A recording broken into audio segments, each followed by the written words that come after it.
Welcome to the CircuitPython Show. I'm your host, Paul Cutler. This episode I'm joined by Jan Goolsbey. After a long and varied career in information technology for a large research laboratory, Jan became refocused on his first love, electronics hardware design and all the things that go with it. He is an active member of the CircuitPython community, enjoying learning new ideas and concepts. His current project direction involves music and sound synthesis, but is easily distracted by robotics, sensors, and anything noisy that blinks. Jan, welcome to the show. Hey, Paul, how are you? I'm great. Thanks for coming on. How did you first get started with computers and electronics?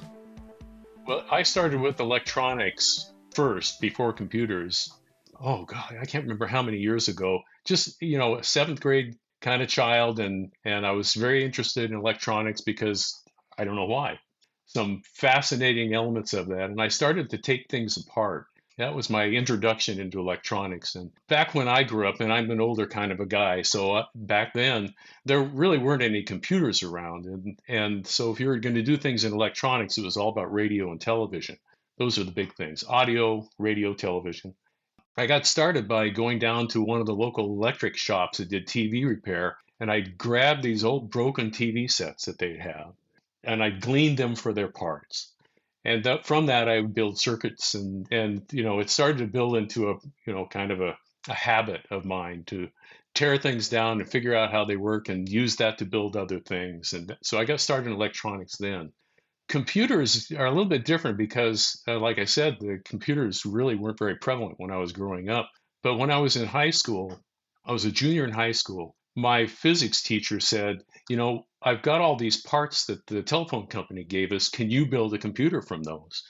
And I thought, well, I certainly can give it a shot. So I built my first relay digital computer back when I was about 16, 17 years old. And a couple of years later, when I was in college, I started to build from TTL circuits and put together a computer from that. And then I went through the cycle when computers became a lot more prevalent. I learned how to program in BASIC and a few other things. But I've always been focused on the hardware side of it. How did you discover CircuitPython? Well, that was interesting. I had a couple of projects, robotics projects. One was a string car, and the string car experience is something that is kind of embedded in our family. And I won't go into too much detail. You might have some other questions about the string car a little bit later, right? That's right. I wanted to build this robot string car, and I was using TTL circuits for that. And then somebody said, and I don't remember who it was, hey, there's this thing called a microcontroller. And of course, I knew what they were from my work in electronics. And he said, you can buy these things from Adafruit, and you could use that to control this robot that you're trying to build. So I got involved with Arduino on a Trinket. And Ann Barella wrote a fantastic book about how to get started with the Trinket. And that got me involved in that. And then Tony DeCola wrote an article about MicroPython. And that was before CircuitPython came out. So I started to transition all of my robots over to MicroPython and learn a little bit about that. And when CircuitPython came along, I was ready to go. It was, MicroPython was great. CircuitPython was even simpler, easier to learn. And although it's slower than Arduino, it worked fine for the robots and projects that I had. CircuitPython has the official CircuitPython bundle maintained by Adafruit. But there's also the Community Bundle, which includes over 100 drivers and helper libraries created by members of the community. You've contributed over 20 libraries to the bundle. What are some of your favorite libraries you've created? I get excited about the bundle. And before I list a couple of my favorites, I'd like to share just how important I think the bundle is. Because when you're working with the CircuitPython community, you find ample opportunities to learn and share. And really, that's the energy behind CircuitPython, is about the community. So the community bundle is just a natural extension of what's already going on in the CircuitPython community, and that's sharing. So when I discovered that there was a bundle of things that people out there had put together based on their own projects, I got kind of excited about that, and I started looking through those. And since I'm kind of a lifelong learner anyway, and I'm not that strong of a Python programmer, The community bundle gave me an opportunity to look at how other people did things with CircuitPython. And I picked up so many hints and tricks and ways to approach things that the bundle just was kind of this natural focus for me for a while. It's a hidden gem.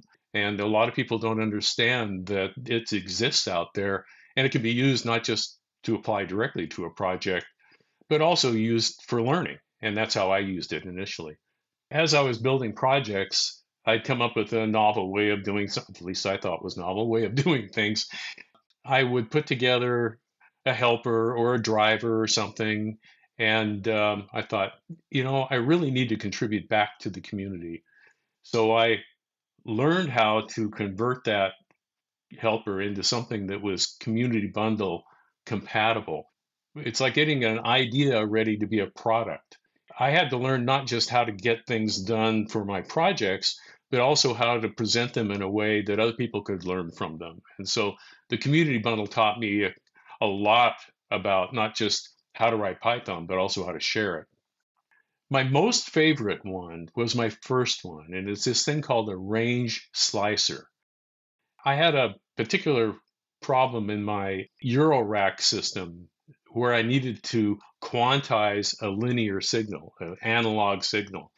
And when you're like when you're turning a knob on a potentiometer, you expect the potentiometer voltage to rise slowly and accurately so that you can use that for controlling a tone or a filter or some other setting, something musical. But I found out the potentiometers are pretty noisy. As you turn them up, and if you stop at a certain point, they'll still continue to wiggle their value, and they're not as stable as you expect them to be. They're mechanical. And so the range slicer is something that I use to smooth out the way that a potentiometer works. And there are a couple of ways to do that. One is to run it through a filter, but that kind of slows it down. So I had to find a way that it used something called hysteresis. It determines the direction that the potentiometer is moving, and it waits until it gets to a certain point to say, hey, this is the value that you want, and it's stable. If you move the potentiometer up a little bit or down a little bit, that value stays rock stable. If you move it a little bit further down, then it jumps to the next stable value. So range slicer was really great for quantizing voltages into musical notes, into filter settings and things like that. So yeah, range slicer was my first one. That was a whole lot of fun to do. Recently, I've been working on graphics libraries for the community bundle. PaletteFader, that's one. Palette Filter is another one. And PaletteFader was interesting because it came out of kind of a moment of desperation. I had a matrix portal. I wanted to put a holiday display on the matrix portal. And when I first turned it on, it drew so much power. It was so bright. And it drew so much power that it just shut itself off. And a lot of the folks that have worked with the matrix portal know exactly what I'm talking about. So I needed something that could control the brightness of that initial image before it shut down the microcontroller. And PaletteFader came out of that experience. And really, PaletteFader is pretty simple. Getting to the point of putting it into a library and understanding how it worked, that was the hard part. But PaletteFader, like I said, is one of my more favorite ones because it just looks at the palette of the image and it just scales down the values so they're not as bright. It scales down all three of the RGB values at the same time. And that's really how that works.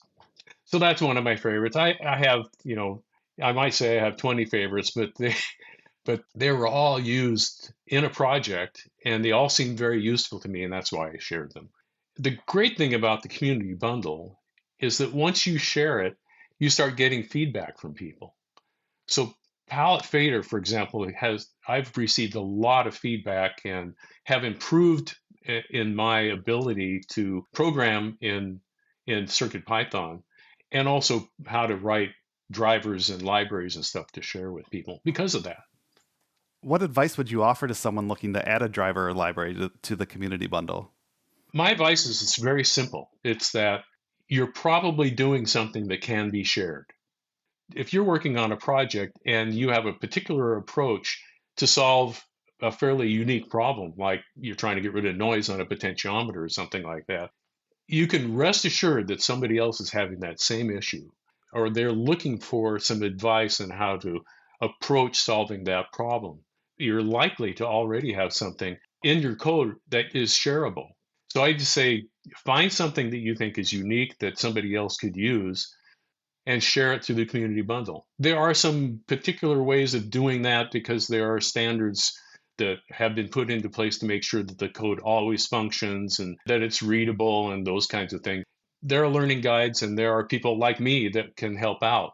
But I'd say getting started putting something in community bundle is very easy because you're already doing it.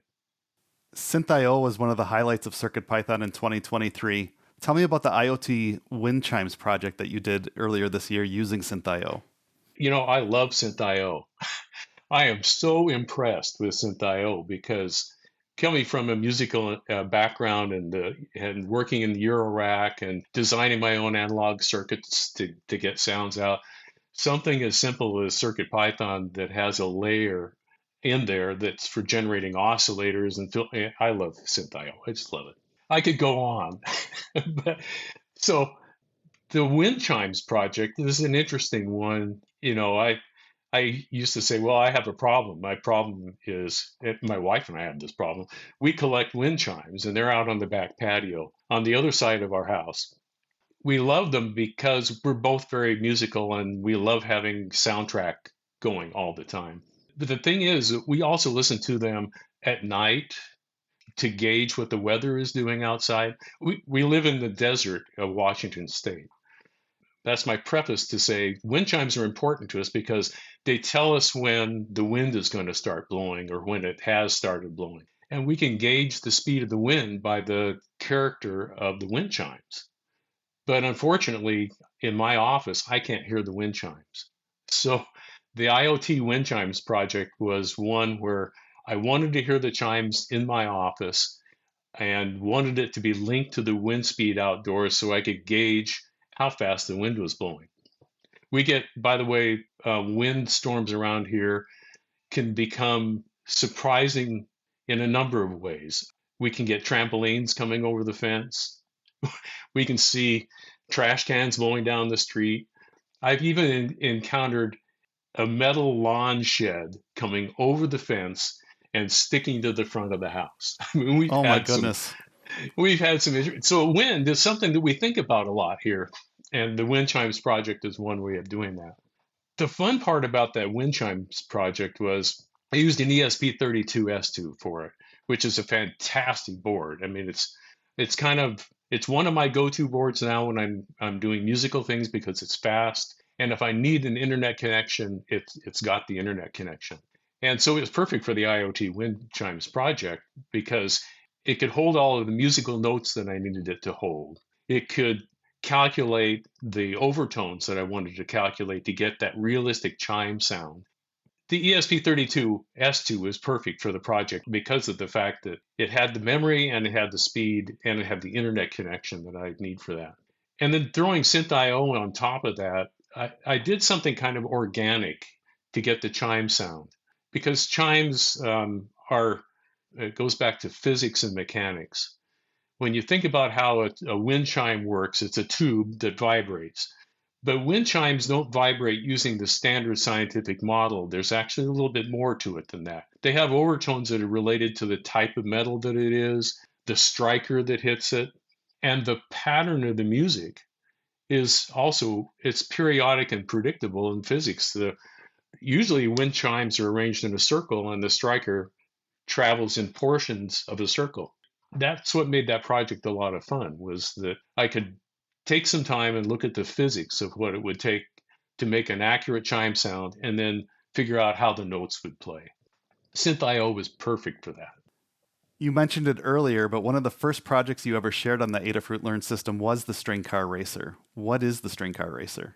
The String Car Racer well, let me go back in history first, because I didn't invent the string car. My brother invented the string car. He's a mechanical genius, I swear. And he put together this idea that if you take an old DC motor and hang a battery from it, put a pulley on it, because the motor he had already had the pulley on it. If you stick it on a string, it's going to shoot down this tight string. At our house, when we were kids, we would run the string from the apple tree in the backyard to the telephone pole out front. And that was a couple hundred feet.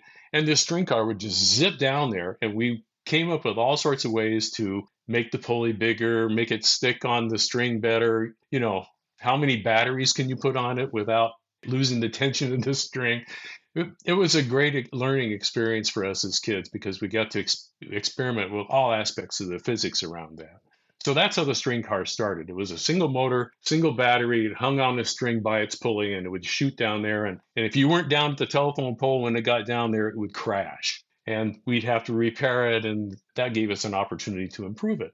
That's where the string car came from. And so we were always trying to figure out better ways to make the string car go down and back, and getting the string car to reverse when it gets to the end meant we could save the life of the string car. And that was kind of important. We didn't want to keep building over and over and over. Let's fast forward. We built these simple string cars. We didn't really have any formal rules or anything, but we tried to keep them simple. We used repurposed parts. We'd get our motors from places. We'd build the chassis out of fence wire or whatever we had in hand. And we just tried to keep it simple.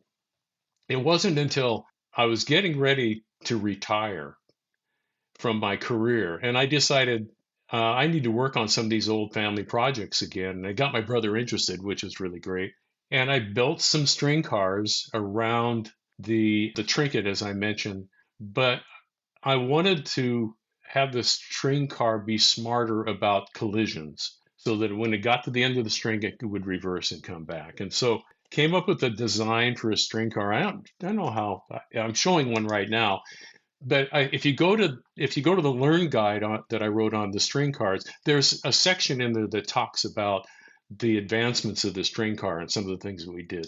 So there are limit switches on this chassis that determine when it hits something, and hopefully it hits something softly, it'll reverse directions and go the other way and do the same kind of a thing. The string car evolved into this, started with a trinket. I came up with a special board that's a custom CircuitPython board, and you can find it out there on CircuitPython.org. It's down. The only person that ever uses the download for that is me, but it's out there, and it's an M0 processor, but it has all the little sensors and things that the string car needs to be able to go forward and reverse. And it's evolved into, now I have a feather wing, so I can plug in any kind of a board into it. Like right now, it's running an M4 board because it has floating point. It can do the calculations that it needs to do. But I've also run it with a Bluetooth board, so I can remotely control it and things like that. The string car was just a great experience in discovering physics and eventually learning how to build some intelligence into it so that it could be more autonomous. We didn't require us to catch it when it reached the telephone pole. So the string car was just really a great platform for learning those kinds of things. And it continues into, even today, when I'm thinking about the physics of how the robot works, right now, the string car is sophisticated enough to know, well, here's how it works.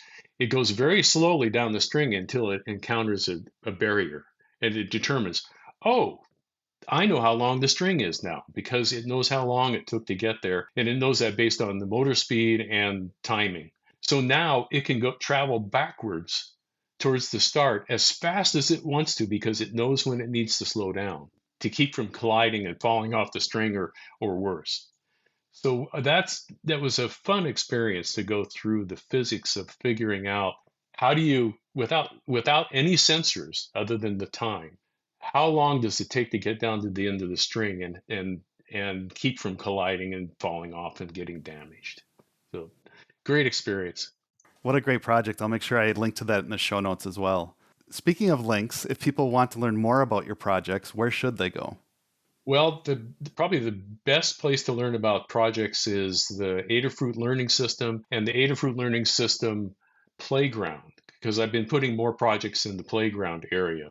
I also have a GitHub repository site that is Cedar Grove Studios, and you can put the link in the notes. I put most all of my projects out there, printed circuit boards I've designed, concepts that I've had, and many of the finished projects too, weather stations and some of the other things that I've worked on. Playground is a particularly good place to find not just my projects, but other projects that they're not quite finished enough or polished enough, to be a learning guide, but they contain a core idea about a project that you can learn from.